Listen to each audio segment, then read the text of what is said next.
தேசிய அளவிலான இரண்டாவது கூடோ தற்காப்பு கலை விளையாட்டுப் போட்டிகள் ஹிமாச்சல பிரதேச மாநிலம் சோலானில் நடைபெற்றது. இதில் மகாராஷ்டிரா, கர்நாடகா, கேரளா, உத்தரப்பிரதேசம், ஹரியானா உள்ளிட்ட 25 மாநிலங்களைச் சேர்ந்த 2500க்கும் மேற்பட்டோர் பங்கேற்றனர். தமிழ்நாடு அணி சார்பாக Kovai Kuniyamuthur Prem MMA academy, titans MMA club மற்றும் ஷான் அகாடமி கிளப்பைச் சேர்ந்த 16 பேர் பங்கேற்றனர். 9 வயது முதல் 21 வயதுக்கு மேற்பட்டோருக்கான ஆண்கள் மற்றும் பெண்கள் அணியில் கலந்து கொண்ட வீரர் வீராங்கனைகள் வெவ்வேறு பிரிவுகளில் 1 தங்கம், 3 வெள்ளி, 5 வெண்கலம் என 9 பதக்கங்கள் வென்று அசத்தினர். கோவை திரும்பிய வீரர் வீராங்கனைகளுக்கு குனியமுத்தூர் பிரேம் MMA அகாடமி வளாகத்தில் உற்சாக வரவேற்பு அளிக்கப்பட்டது.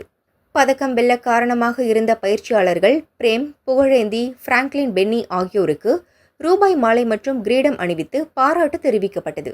தமிழ்நாடு கூடோ விளையாட்டு சங்கத்தின் மாநில செயலாளர் ஷேக் அப்துல்லா பயிற்சியாளர்கள் மற்றும் வீரர் வீராங்கனைகளுக்கு வாழ்த்துக்களை தெரிவித்தார்.